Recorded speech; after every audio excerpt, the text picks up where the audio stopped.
Well, the first thing is, Meg, I think you really should start with a little music. And I just got to compliment you. I love your pink little cat there with the sunglasses. Where did you get that? It's actually a dog. Oh my gosh. Oh, is it a pug?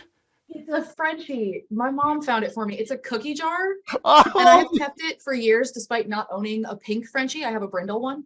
But yeah, like it's the dumbest thing. But thank you. genius. I had no idea it was a cookie jar. I have never used it. Perfect. No, I have so much to share with you. Thank you so much. I've been watching your other viewers, watching your other speakers. Great content, and thank you to the people in the audience. I already connected with Matt Henry. So, yeah, Meg, I'm ready to go whenever you are. All right, let's dig in. Excellent. Thank you so much. My name is John Chen. I'm the CEO for Engaging Virtual Meetings. So I wrote this little book. And so before we start, I want you to get to know a little bit about me, and I want to know a little bit, of course, about you. And so here, I'll give you a little bit of my story, and I'd love to feel free for you to share a little bit of your story. I know some of you have chatted where you are. We'd also love to know, what do you do, right? So I know that you must be passionate about diversity somehow or something like that. So we'd love to do a little networking in the chat. But for me, here's a little bit of my last 2 years in just a few minutes, right? So I spent most of my time doing team building. And so for those who might know, I do team building based on geocaching. And geocaching is a high-tech treasure hunt. And it was a way for me to teach team and leadership skills, which is great for an in-person business until this thing happens, March of 2020. And so what happened to my business during this time? Well, this is what my March of 2020 looked like. And so, go back for a moment and think about your March of 2020 and how much that you had to do, how much you had to change, how much you had to really rely on your skills. So with this, I'm a small business. This is actually quite a bit for me. And so one of my strategies for going back is to look at your past. What do you have to stand on that can really help you? And for me, it was this. All right, so if some of you know what this is, you can chat the word prodigy inside of there. And for those who don't know, this was an online service that was pre-America Online. And it was famous because it was the first graphical-based online meeting space. What this really means is that I've been meeting online for 35 years.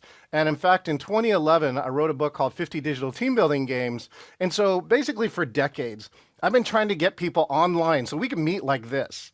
And that we could do really valuable work, right? Important topics like diversity, that we could save the travel and expenses, and that you could have dinner with your family and friends at the end of the day. But the challenge with that is people said, prior to 2020, people said, John, that is a great idea, and here's a bunch of money, and you need to fly to Orlando. And so nobody would actually support this idea, even though it was technically possible for years. And of course, until March of 2020. So I'm sitting in my office with nothing to do, and I don't make vaccines, but I do know how to make your virtual meeting engaging. So I put up a class on Eventbrite, and it was called Virtual Team Building. This is like the culmination of experiments and other things that we were doing for over 35 years. And it turned out that 5,000 people took this class in March of 2020. And so that was really a key piece that said, people need this. And my intuition said, give this class away free. This was really also something that I leaned on when, there was so much uncertainty at the time. And that was to give something away. How could I be of service? And so I took this knowledge that I've been kind of storing up for 35 years, and I said, let me give it away for free. Let me see if this can really help people. And it really did. It really helped with, the challenge that we still have with virtual meetings. In fact, in my recent surveys, it says that engagement on average for their last 6 months of virtual meetings is a level 4 out of 10, right? A level 4 out of 10. And so engagement during these virtual meetings is like one of the top challenges. And so my publisher came back and said, hey, do you want to write your second book? And I said, sure. I wrote the second book, and and the cruelest joke I think my publisher had for that is that they said, we don't know how long this coronavirus thing is going to last. So we need you to kind of hurry up the book. So I wrote this book in 9 weeks. Yeah, that's right, 9 weeks. For those of you who are authors out there, you probably know 9 weeks is not really a lot of time. But, that was one of the things. Oh, and the other spoiler alert, coronavirus, still happening. It's, almost 2.5 years later. So the book got released on October 2020 and it hit the #1 Amazon hot new release. And now, as a small business, I was able to recreate my entire business over the last 2 years. And what I've been able to do with that is that now I spend majority of my time designing, producing, as well as speaking at and emceeing virtual meetings. Here's some fun, interesting people I got a chance to work with. I don't know if we have any Walking Dead fans out there. This is Jay Badasinga. He's the author for Walking Dead, and he taught a workshop on writing and how to use writing in the style of The Walking Dead that can actually help your training and other programs. This is Patrick Lencioni, sold 6 million books, and I wrote the book, of course, 5 Dysfunctions of a Team. This is Elizabeth Gilbert, and if you don't remember the book, Eat, Pray, Love, you might remember the movie where Julia Roberts played her, and she turned out to have one of the top keynotes in the last 2 years. And of course, this guy, Damon John, who sold his company Fubu and became one of the very famous Shark Tanks. So it's my honor and pleasure to work with all of these people on the virtual stage. And so for all of you now, the first thing, if any of you speak on a virtual stage, I would like to give you my #1 tip. So again, this is for anybody who's speaking on virtual. Here's my #1 tip. Here we go.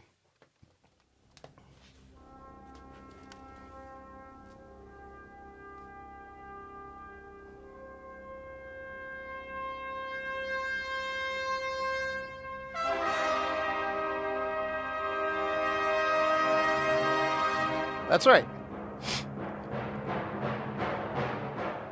The tip is stand up, right? You'll gain a huge advantage for you if you are a speaker and you want to have a bigger impact on your audience, is find a way to stand up. Now, you don't have to have this fancy setup. All you got to do is either have a lifter desk, right? One of those that raise up and get your camera to eye level, or even if you don't have those, just get boxes and nobody can see the boxes. And all you got to do is get your eye level and your camera to eye level. And one of the advantages that you'll gain is physiology, which is the ability to stand up. Even if the audience can only see this much of you, what you'll get with that is you'll feel better, you'll feel more confident and more energetic. And that's one of the key parts that you need to have so that other people receive you and the audience as more energetic. So this is a key tip, and it's still amazing. One of the #1 tips that I get, something very easy that you can do to really make an impact. Now, let me just share a little bit more about what I did over the last 24 months. So this is what I did. With the rest of my time, I built a green screen, that was big enough to walk in. This is actually in my house, so this is what I'm seeing, but this is what you see. And then the last piece to really just share here about my last 24 months. This is what's in front of my face right now. That's right. So this is what I built over the last 24 months. It's what I call the result of failing faster. And what I mean by that is that there's a whole another, inside of that room over there is a land of Amazon equipment that I tried and didn't work for me, but finally got me to this result. So I'm able to create this type of presentation for you. And so, I don't show this to you, by the way, to have you think that you're going to build some crazy setup like this. But I do show this to you that I would like to inspire you. Right? It's 2022. And it's very easy, kind of like driving, to just go like, oh, I already know how to turn the key, right? Push the pedals, turn the wheel. This is to inspire you to think about what's one thing that you could do to improve your virtual setup. And it could be lighting, could be internet, it could be your camera, it could be any of these things. But I hope, again, this will just inspire you that there are things that you can do to continue to improve your journey here on virtual. So anyway, today we're going to get a chance. Teresa asked, what mixer am I using on the left here? So I'll give you a chance to look on this. This is a pile mixer. It's a USB mixer. So it comes inside of here, connects to my computer, and now I can do things like, let's see, play music. Here we go. This is the slider.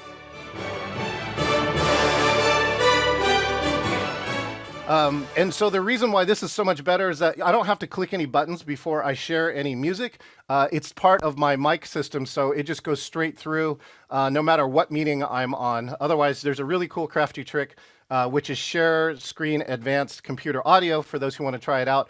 And that's the easiest way to play audio on most systems. Okay, so back to this. I'm going to share with you 6 items here today to really help your virtual meetings being perceived as engaging. And so this is a 6-step method called Engage. And I've gotten a chance to test it out a lot over the last 2 years, including a 1,200 person training conference that had 150 sessions over 5 days. And every trainer that was part of that agreed to these 6 items. And it turned out to be one of the most engaging conferences, virtual conferences in the training industry.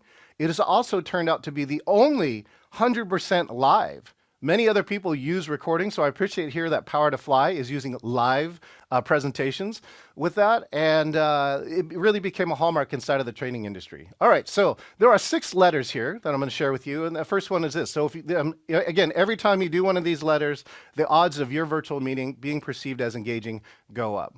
The first letter is this, E, engage. So engage and interact with every attendee. In fact, let me just do this, right? Do me a favor, if you're watching this, of course, on the platform and you see the chat on the right-hand side, go to the chat and tell us why you're so, why diversity is important to you. Why is diversity important to you? So we love to just go to the chat. And so that's the key here. The key is that if you want engagement, engage. It sounds easy. And I got to tell you, there's a lot of people who don't do that. And so no matter what the platform that you have, as long as you have a way and a means to communicate, such as audio, video, or chat, or some other types of means, you can engage with this. And so one of our goals is to engage and interact with every attendee before the end of the meeting. And one of the best ways to do that is to have a plan to engage and interact with every attendee before the meeting, have a system for it, and have a way to track it all the way through. So this is, again, you have so many different tools on virtual platforms with that.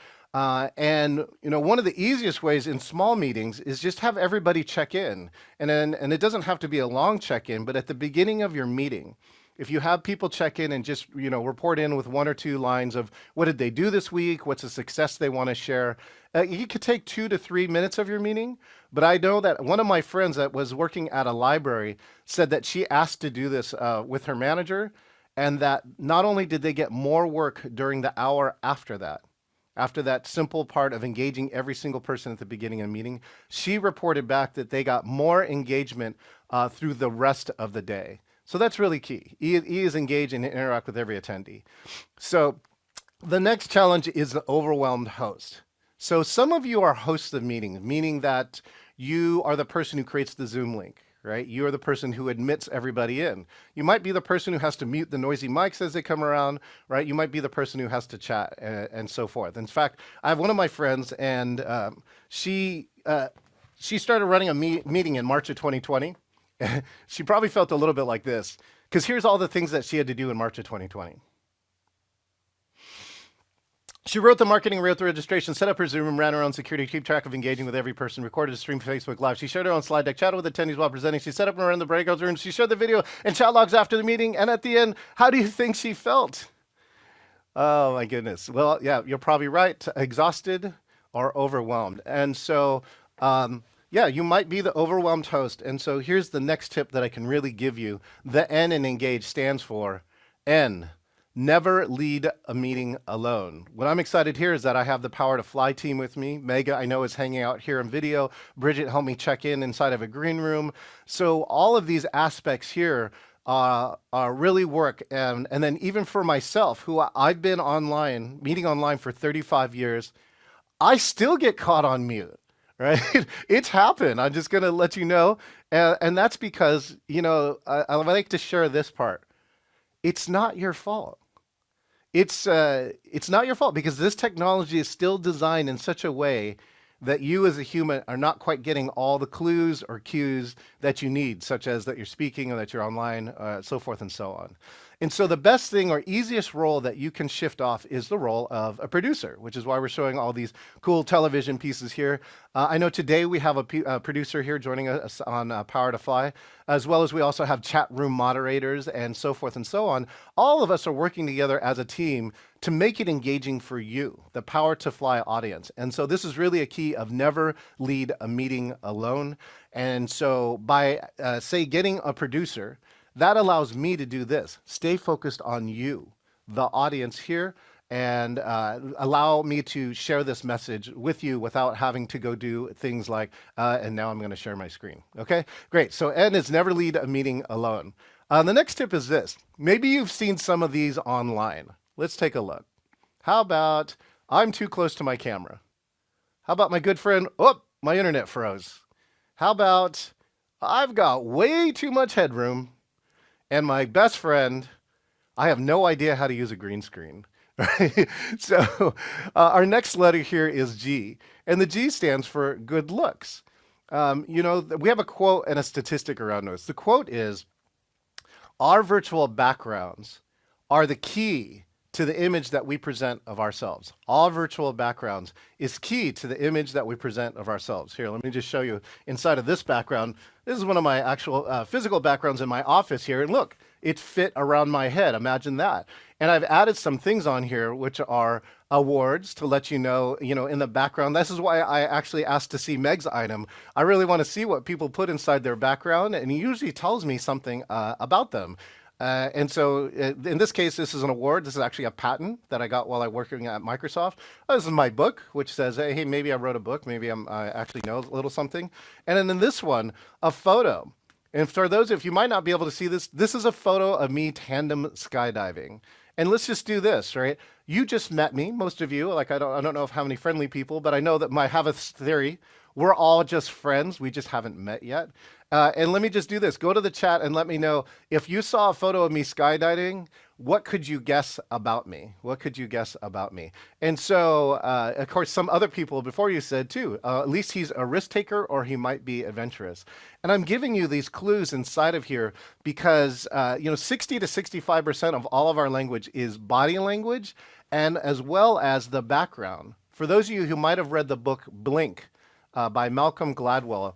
And it says that basically you take your lifetime of experience and you make snap judgments, right? Like the first 2 minutes or the first minute that you logged in and saw me, you will make some form of snap judgment like, oh, well, this is not something I've seen, or now I'm interested, or what was that? That's what Malcolm Gladwell says, that you can do that. You take your lifetime experience and you make assessments for it, and your background is doing that for you. So, think about your background and think what people might be thinking of you if you go back and look what's inside your background. I know some people too are like, oh, I know it's my bedroom or it's my laundry or some other things like that. There are multiple solutions for each of the spaces. And here, let me actually share one of the stories that I have along with it. There was a gentleman, he was interviewing for a job, and he looked up and he saw that his interviewer was a Lakers fan, that she was a huge Lakers fan. And so before the interview, he looked on the internet and he changed his background to this. That's right. This is Staples Stadium in LA. And this is very easy to find. In fact, Staples Centers itself gives this away as a virtual background. And so he goes and logs on to the interview, and he's waiting for the interviewer. Interviewer, she logs in. She pauses for a second, and then she goes, okay, you got me. And so they started talking about the Lakers. So they started talking for the Lakers for the 5 minutes, and he noticed that she started to warm up very, very quickly. I'll cut to the end, which is, here's the great news. You talk about how powerful is a virtual background. In the end, this person got the job. I know some of you are searching for jobs. I saw you in the chat. Think about what's in your background and think about what could you put here that could help you get that job. Okay, so anyway, backgrounds can really help you create results, whether it's revenue or income or other types of things like that. Let's go to, actually, I'm going to share one of the backgrounds that I have here with you. So I'm going to go here and let me share. This is a very unique background from one of my friends. So I'm going to give you just a moment to look at it. And do me a favor, if you want to chat, something you see and what it means to you, something you see and what it means to you, then feel free to do that. Here, I'll give you a little help, right? Like I see his Rolex, right? So I see his Rolex watch. And what that means to me is that, oh, well, either he must really like watches or he's really successful, right? So you might see a bunch of other things inside of here, but let me help you decode a few of these items that you might be seeing. As we go along here, look, we have a chess set to the right. Some people said he was smart or that he was strategic. Now, let me just remind you something. This gentleman hasn't opened his mouth yet. And that's talking about how much do backgrounds really communicate, right? So you can think about all the things that you are seeing around here. Oh, good. Carrie Ann, PhD, says the quote on his right side. I love that. That's one of his books. His book says, do one thing every day that scares you. So to me, that said that he's courageous. And second of all, I actually looked that book up on Amazon. If he has a first edition of that book, it's actually worth $1,000. Holy cow, right? So there's a notepad, there's a phone, there's a journal, like he looks to be reflective. And in the back, while he does have a little bit of reflection, he has C-SPAN. And some people said, oh, maybe he's a financial analyst. Other people said he's up to date with that. But now let me give you the last piece here, right? Because what's important here is not what you see, it's what you don't see. Look again. He actually has no hint of a computer. And how did he create this illusion? He put a desk in front of his desk. He sets his laptop on it and angles the camera to hit the bottom of his desk. And then he starts the meeting, and then he walks around and starts meeting with you. Now, why is this important? It gives him two key advantages. Number one, self-admittedly, he says he's a little ADHD. And so that this prevents him from multitasking and messing around with the computer. Because now he has to do this, the number two advantage is he has to solely focus on the conversation and the relationship. And the reason why I share this is that it may not be the best background, but it is unique. Out of over 2,000 people I've met in the last year, I have never seen anyone create a setup like this around here. In fact, some other tip here too, LinkedIn had a training program called the Neuroscience of Virtual Selling. And it says that if you do not show your hands at least once during a virtual meeting, you will be, your customers will, or your attendees of your meeting are 20% less likely to trust you or buy from you. And in this case, his hands are visible all the time because they're on top of his desk. So this is a crafty setup and just shows you, how powerful good looks can be. Let's continue on, and I'll show you a few other tips with our remaining time. All right, the next one, of course, here is on Zoom, right? People talking over each other. This technology is still not this good, and that we can do that. In fact, I was just in LA at an in-person event, rare for me, and we were having a celebration dinner at the end. There was 9 of us at a restaurant. I was having a conversation with a person across from me, and there were 4 other people and 3 other people on my left and right.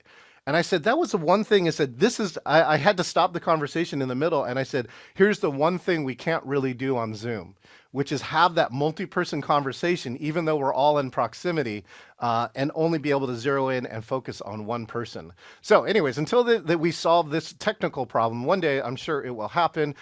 Here's the next tip. The A in Engage stands for air traffic control. This is a video over 5,000 flights here in America at the peak of American aviation, and they don't crash into each other. Why? Because we have air traffic control.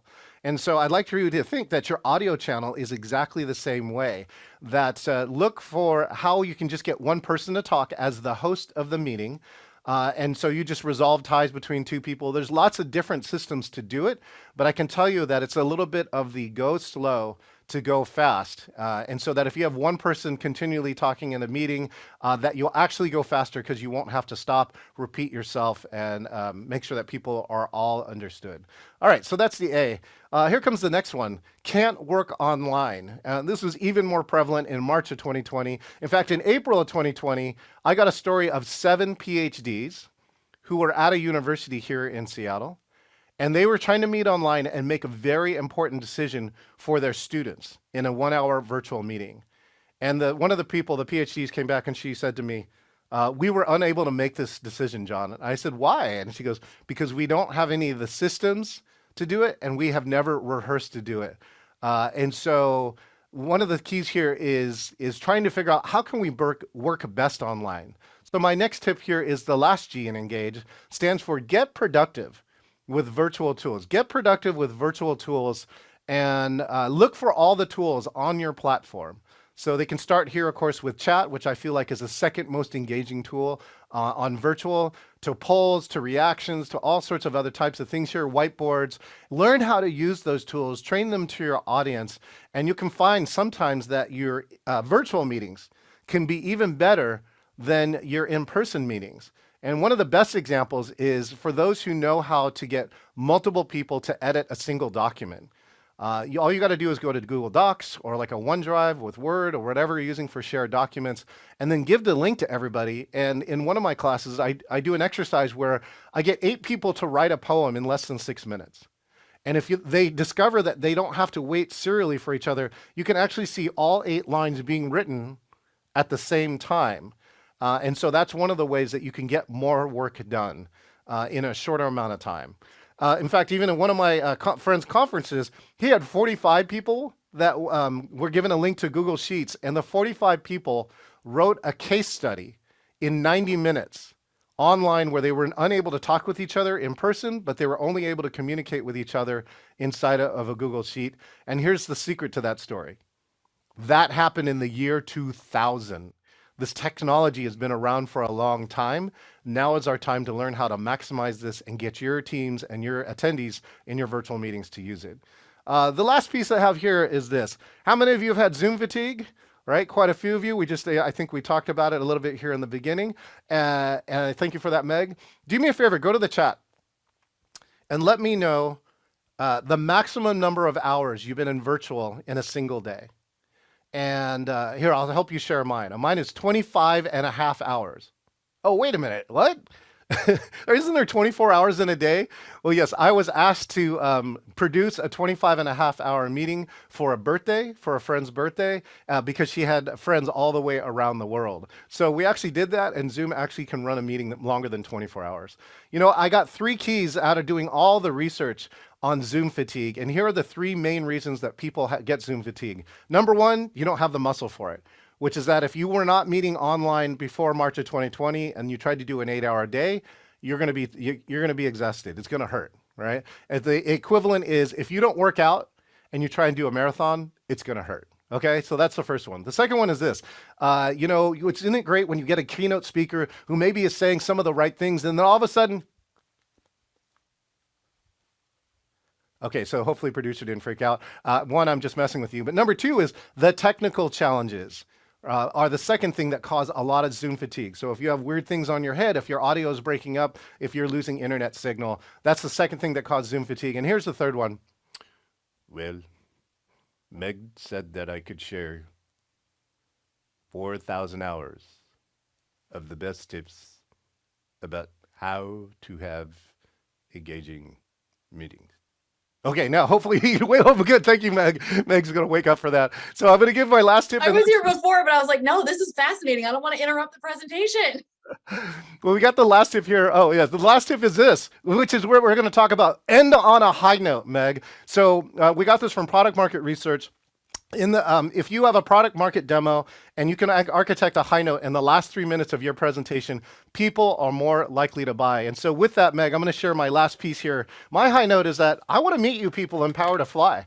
And so I've put up this QR code, and I'd love to be able to help meet you. I want to hear what you thought of this presentation. And most importantly, if you have a virtual challenge, I'd be happy to help you out, because I really feel the Power to Fly is really about the community here, and I'd like to just get to know this community. So with that, wait, Meg, I have one thing here for you, and I just want to give this before I hand it back to you. Thank you for attending the performance, and a special thanks to all those who helped with the show. Back to you, Meg.